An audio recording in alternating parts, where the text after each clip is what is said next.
Nós estamos aqui no quarto do Hospital Albert Einstein, em companhia do deputado Jair Bolsonaro e do deputado Flávio Bolsonaro, candidato ao Senado pelo Rio de Janeiro. Eu agradeço muito ao deputado Bolsonaro, que vai falar pela primeira vez, depois do atentado que sofreu, sobre um fato sem precedentes na história brasileira. Um candidato com grandes chances de vencer a eleição foi esfaqueado durante uma manifestação popular a seu favor. Então eu queria perguntar o seguinte, deputado: um episódio desse tipo, de tal forma dramático, muda a cabeça de qualquer pessoa exposta a esse tipo de violência.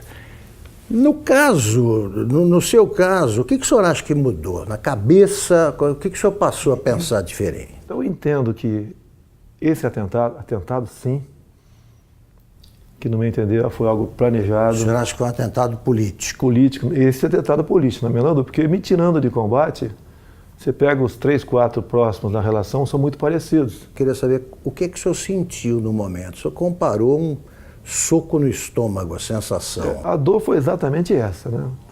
A dor, quando eu levei a pancada, eu pensei que um cara tivesse dado um soco, uma pedrada meio de longe. O senhor não viu o rosto dele? Não, no rosto dele não vi. Eu vi um vulto, não teria condições de desviar a cara dele, não teria condições. Tá. Eu vi que tinha um vulto que se aproximou e deu uma estocada.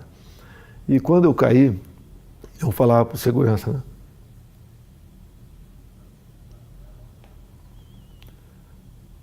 Foi uma porrada no estômago. Porque eu olhei aqui, levantaram a camisa, tinha um cortezinho, mas não sangrava. Foi uma porrada no estômago. Começou a passar o tempo, igual aquela bolada que tirava no futebol. E a dor não passava. E eles já estavam, os seguranças foram excepcionais, né? Os colegas meus da Polícia Militar, da Polícia Federal, tinha mais gente de outros órgãos, com toda certeza, me levaram rapidamente para o hospital. Bem, o que eu fiquei sabendo lá no hospital? Na Santa Casa de Juiz de Fora. Aconteceu vários milagres, né? Primeiro, o cara deu uma facada e rodou. Ele rodou para matar mesmo, o cara sabia o que estava fazendo. Daí já vem esse papinho que ele já foi açougueiro. Açougueiro, ajuda de pedreiro, já começa essas conversinhas todas aí. Tá? E por questão de milímetros não atingiu veias aqui que não teria como eu resistir. Foram em 3 lugares no intestino fino e um no grosso, onde espalhou fezes por aqui tudo. Me levaram para o hospital. Eu ainda não sabia o que tinha acontecido, né? Bem, resumindo, foi drenado mais de 2 litros de sangue, 35 pontos, levei aqui, abriram tudo, botaram tudo para fora. Me disseram que eu acordei 2 vezes durante a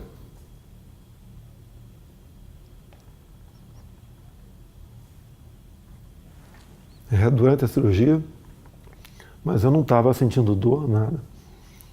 E depois fiquei sabendo, quando eu acordei, que, não sei se era noite ou madrugada, eu estaria sendo transferido para cá, para Alberto Einstein. O senhor chegou a perder os sentidos lá? Não perdi os sentidos lá. Não perdeu os sentidos? Nem até chegar ao hospital. Era uma dor de uma pancada no estômago insuportável. O senhor teve medo de morrer? Sempre existe esse temor. Digo mais, não é por mim. Em quem o senhor pensou? Em primeiro lugar, na minha filha, de 7 anos de idade. O senhor pensou nela, tem 7 anos. Ela, inclusive, me inspira na política, né? E, logicamente, depois da minha família como um todo. E sempre avisei a minha esposa que, desde o evento até hoje, está do meu lado, aqui em São Paulo, que poderia correr esse risco. O senhor achava que existia essa possibilidade, tá certo? Porque eu estava abusando, né? Se você vê as tomadas de aeroporto, muita coisa poderia acontecer. E eu falava para o pessoal de segurança do meu lado, que essa possibilidade ia se aumentar a partir do momento que a minha popularidade ia crescendo. Porque eu estou crescendo da onde, Augusto? Qual é o tamanho do meu partido? Qual é o nosso fundo partidário? Eu costumo dizer, é verdade, quer ver? Se você pontou aqui, tem 10 pessoas, 15 que trabalham comigo, a maioria voluntários. A minha equipe de política, ela é menor que a equipe da Polícia Federal, que por lei está à minha disposição. Deputado, o senhor acha que o autor do atentado, o Adélio Bispo de Oliveira, agiu sozinho? Eu acredito que não. Ele não é tão inteligente assim, não. Né? Que um ato como aquele, a tendência natural é ser linchado. Então ele foi para cumprir a missão, quase que na certeza que não seria como. Teria gente ao lado dele. E isso realmente, pelo que eu ouvi dizer, não tenho certeza ainda, a Polícia Civil lá de Juiz de Fora está bem mais avançada que a Polícia Federal. Porque o depoimento que eu vi do delegado da PF que está conduzindo o caso, realmente um depoimento para abafar o caso. Eu lamento o que eu ouvi ele falando, dá a entender até que age em parte como uma defesa do criminoso. Então, isso não pode acontecer. Eu não quero que inventem um responsável, longe disso. Quer que apurem o caso. Eu falar que tal partida, tal não sei o quê, não. Dá para apurar o caso, dá para apurar. Tem uma passagem dele pela Câmara, ou melhor, uma passagem falsa dele pela Câmara, no dia 6 de setembro. Quando tu vai na Câmara, ô Augusto, você se identifica, eu estou no anexo 4, no gabinete tal. Ou é fotografado. Tal. É fotografado. Então quem foi que... Isso seria um álibi no futuro, que se não fosse pego ali, não, ele esteve na Câmara. Então, a Câmara dos Deputados, estou também junto ao pessoal do meu gabinete, a Polícia Legislativa trabalha com muita lisura, tenho muita amizade na Polícia Legislativa. A imprensa tem que apurar. A imprensa tem que apurar. Sabe que tem parte da imprensa que tenta acalmar o negócio ali, né? Mas tem que apurar. Porque o que está em jogo é o poder. Eu chegando lá, nós quebraremos o sistema. Não é na ignorância, não. É na lei. É na lei. Deputado, aliás, que tipo de castigo o senhor acha que o seu agressor merece? É uma tentativa de homicídio, né? Tem que ser o que está na lei. No Brasil não existe pena acima de 30 anos. Agora, eu costumo dizer muitas vezes, tentativa de homicídio, ou seja, eu estou vivo por milagre. Por que a pena dele tem que ser abaixo de um homicídio em si? Vamos mudar isso no futuro, se Deus quiser, caso seja presidente. E mais ainda, acabarmos com progressão de pena. E não ficar dando ouvido a entidades de direitos humanos que o presidiário vive em más condições. Quem estaria em péssimas condições de dia seria minha família se eu tivesse morrido. O senhor acha, para evocar argumentos invocados por adversários, que essa pregação do senhor contribuiu para a radicalização que teria levado a esse tipo de ato, de atentado? Como é que o senhor vê esse argumento? Exatamente o contrário. Eu sou vítima daquilo que eu combato. Eu costumo dizer nas minhas máximas, né? Eu prefiro a cadeia cheia de vagabundo do que o cemitério cheio de inocente. Eu tenho projetos em Brasília, muitos deles inspirados na legislação de alguns estados norte-americanos, como, por exemplo, a lei dos 3 crimes. Lá, Augusto, se o elemento comete 3 crimes, não interessa quais sejam, tem estados que você começa com 25 anos, inafiançado, não, sem progressão. Eu copiei esse projeto e botei 10 anos, vou lutar para que seja aprovado. Não tem cabimento. Você pega um elemento, às vezes, cometer um crime bárbaro aí você vai na ficha criminal dele, tem 50 passagens pela polícia. O cara cometeu 3 crimes, 10 anos sem progressão. Saiu, fez de novo, passa para 20. O ser humano só respeita o que ele teme. Se cometer crime, a punição é quase inexistente, há um estímulo para você ser criminoso. Um exemplo que tenho falado muito é de uma deputada federal, uma japonesinha aqui de São Paulo. Ela teve uns 15 anos atrás, o filho de 8 anos sequestrado e executado em cativeiro. Já imaginou alguém matando uma criança de 8 anos de idade em cativeiro? Você é pai, você é mãe, imagine uma situação dessa. O elemento foi pego logo depois. era um ex-funcionário dela. Foi condenado à pena máxima, mas depois de 6 anos foi para o semiaberto. Eu estou vendo que o senhor está entusiasmado com o programa de governo aí, mas eu quero ainda resgatar esse fato. Eu posso dar, só para dar uma história? Claro. Eu quero dar um depoimento aqui do sofrimento, da angústia nossa quando aconteceu. Eu ia te perguntar como é que foi vista a coisa do outro lado ali. Meu irmão Carlos, ao lado e do outro lado. Meu irmão Carlos está acompanhando meu pai direto nessa agenda, dando suporte para ele, pô, importantíssimo, né? E eu fiquei sabendo por um jornalista. Eu estava saindo da sessão na LERJ, me ligou, seu pai está bem? Eu fiquei sabendo que tentaram dar uma facada nele lá em Juiz de Fora. Você estava onde? Eu estava na LERJ. Aí quando ele percebeu que eu não sabia o que tinha acontecido, ele falou assim para mim, pode ficar tranquilo que, pelo que eu sei, não foi nada grave não. Foi um sentimento que eu não tinha sentido antes. Eu subi, fui no gabinete de um deputado, que eu estava indo para conversar com ele, um deputado evangélico. Rapaz, quando eu cheguei lá, tinha uns 15 pastores no gabinete dele. E eu não sei porque eu sabia, me deu uma vontade, eu comecei a chorar muito, explicando o que tinha acontecido, sem saber o que tinha acontecido, né? E aí, você não sabia? Não sabia, mas eu chorava com medo do que pudesse acontecer, mas tinha certeza que não ia acontecer o pior. Pressentiu? Tinha certeza que não ia acontecer o pior. Mas pressentiu que podia ser uma fiz aquela oração, todo mundo ali, pela saúde dele. Eu entrei no carro, foram as horas mais longas da minha vida no trânsito, que era a véspera de feriado.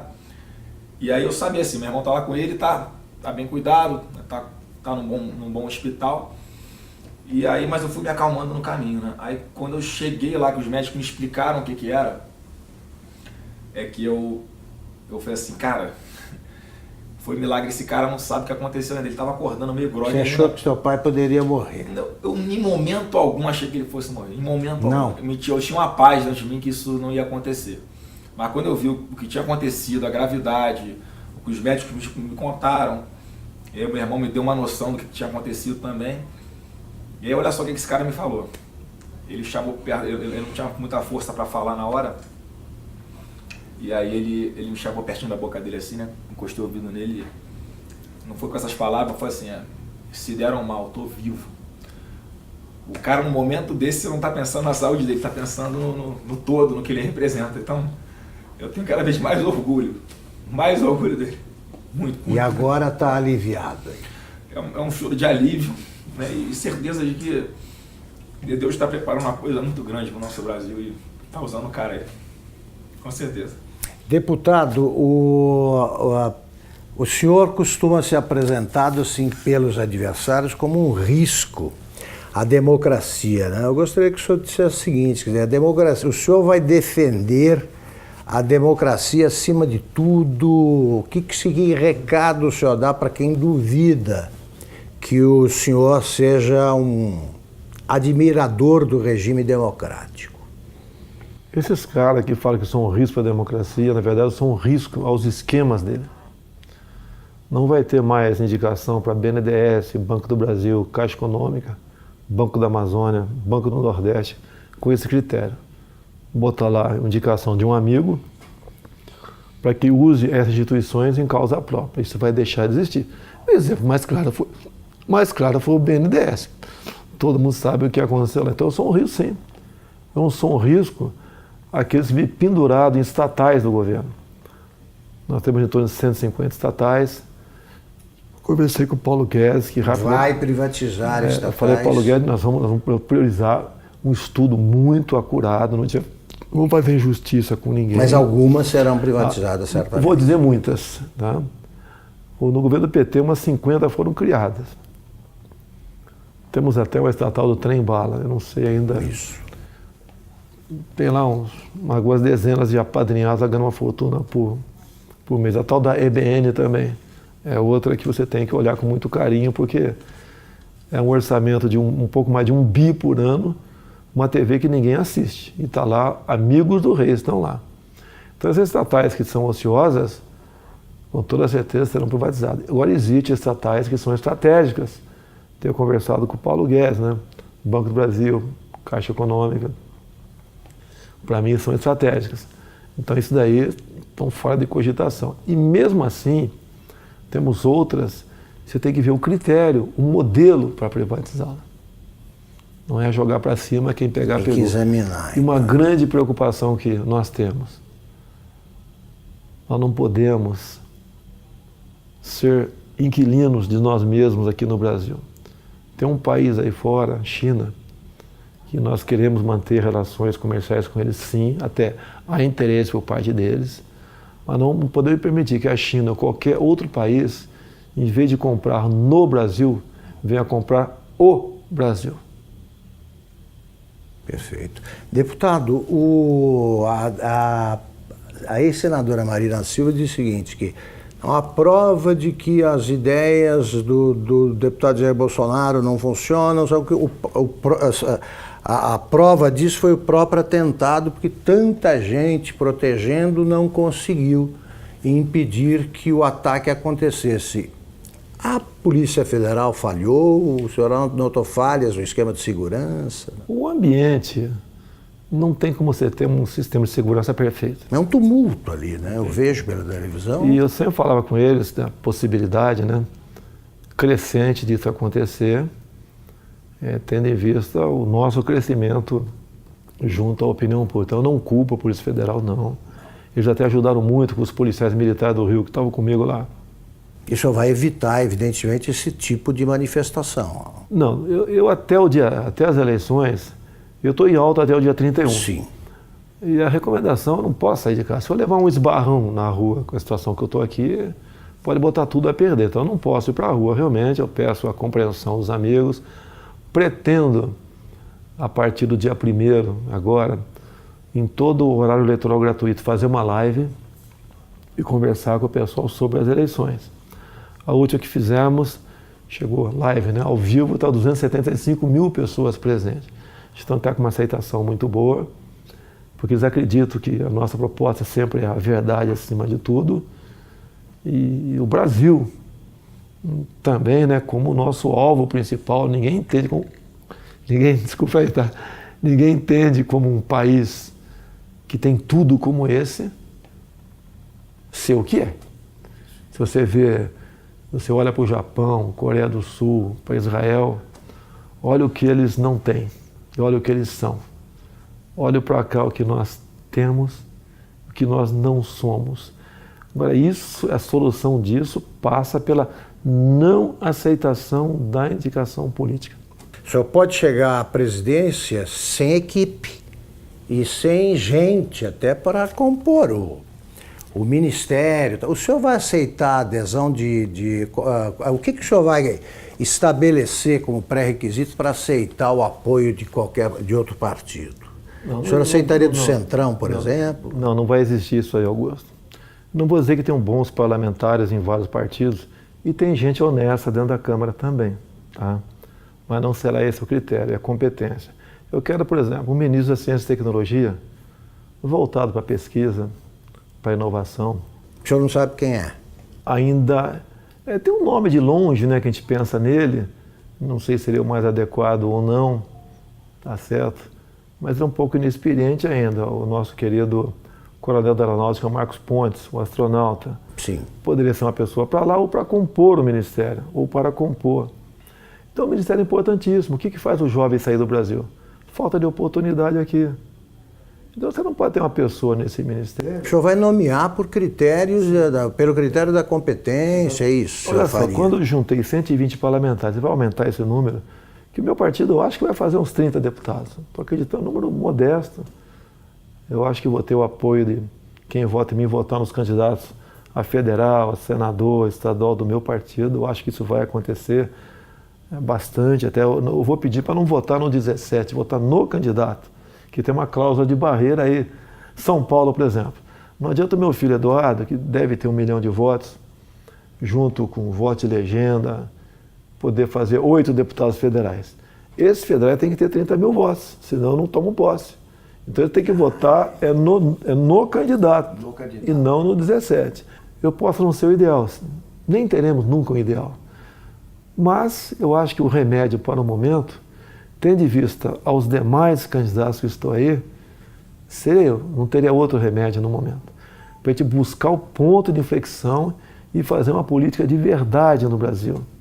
E essa maneira de não aceitar indicações políticas, como tenho conversado com parlamentares, é uma maneira de resgatar, buscar o resgate da credibilidade do deputado. O senhor não vai aceitar. Não tem como aceitar. Você pode ver. O Onyx Lorenzoni, por exemplo, no meu entender, seria um excelente chefe da Casa Civil, mas não é indicação partidária, mérito dele. Ele vestiu essa camisa comigo, tá ok? Ele também passou por um momento difícil a vida dele, não questão de saúde, né? Então é uma pessoa que é adequada para estar lá. Não é que a gente vai dar as costas para o parlamento, não quero papo com ninguém, não, nós queremos atender o parlamentar. Uma das coisas que o parlamentar sempre reclama em Brasília, o orçamento para as emendas individuais, ele é impositivo. Vai ter que sair, Augusto. Antigamente, ele não era impositivo, né? Era autorizativo. Daí o governo chantageava. Queria aprovar algo salgado, chamava a bancada que interessava e liberava recursos. A imprensa divulgava aquilo com o maior estardalhaço e com razão. Quando aparece alguém que fala que quer acabar com isso, a grande mídia não dá bola para isso aí. Então o que os parlamentares querem? Vão ter suas emendas liberadas o mais rápido possível, porque ou muda a lei ou eu libero. A liberação, então, não vou querer chantagear parlamentar para nada. Perfeito. Deputado, vamos encerrar a entrevista até por cuidados médicos. A senhora ainda está convalescendo, está em boa forma, mas convalescendo. Eu queria terminar perguntando o seguinte,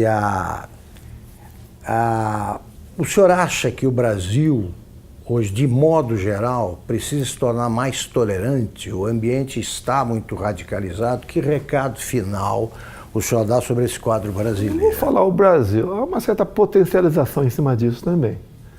É a pregação da luta de classe imposta pelo PT. Tá?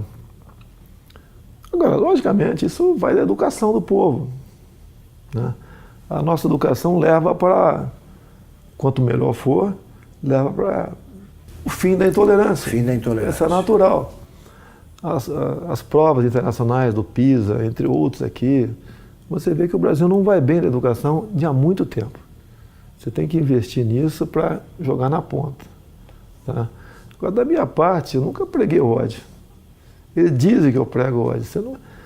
Eu vi uma matéria dizendo, o Bolsonaro agride gays, negros, mulheres. Me aponte um áudio meu agredindo quem quer que seja. Uma imagem minha agredindo. Jogam e eu tenho que me explicar a vida toda sobre isso aí. É a minha família, minha nova família. Estou indo para 11 anos de casado com a senhora Michele. O pai dela é o Paulo Negão. Nossa família. E 11 anos atrás ninguém falava em Jair Bolsonaro. Era apenas uma figura lá do baixo clero que dava umas caneladas na Câmara lá. Deputado, muito obrigado pela entrevista. Eu quero agradecer a todos vocês, em especial Augusto Nunes nesse momento, a população pela confiança, pela simpatia, agradecer pelas orações, vocês foram excepcionais. Realmente os médicos dizem que eu estou vivo